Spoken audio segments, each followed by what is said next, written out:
Hey guys, welcome to day 25 of our 28-day challenge test drive. Today I want to talk to you about not my will.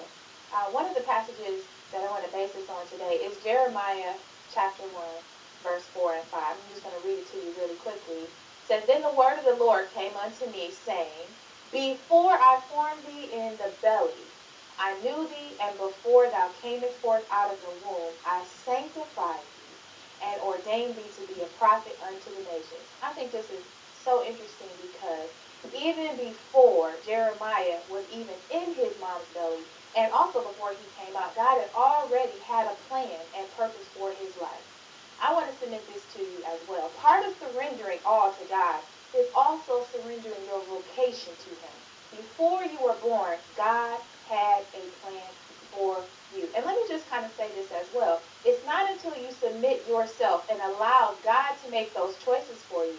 It's not until you do that that you'll actually experience that purpose-filled satisfaction that comes from being where God called you to be. One of the things I noticed even about my own life, I had a whole different set of plans. I certainly didn't intend to go into the ministry. And at first, when I started to really kind of get on the inside that God was trying to change my plans, I was very upset about it because I felt like if I obey God, then I'm just going to be living that type of life where I'm always feeling like I'm just doing this for God. I can't be happy. But after years of being in my calling, I recognized if I had done what I thought I wanted to do, I would be miserable. But now that I'm doing what God has called me to do, even the things that I thought I wouldn't like to do, I've come to find out not only do I like to do them, I love them.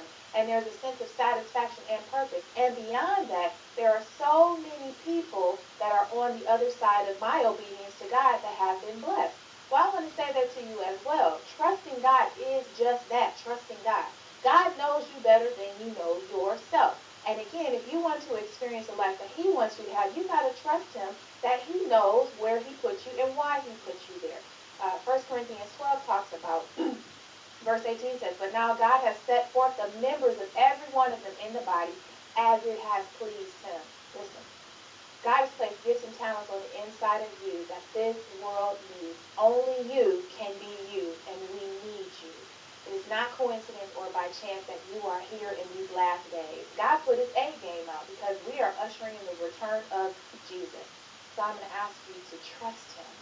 Put your will aside and say, Lord, I'll do your will, and bless the rest of us with the life that God has blessed us with in you.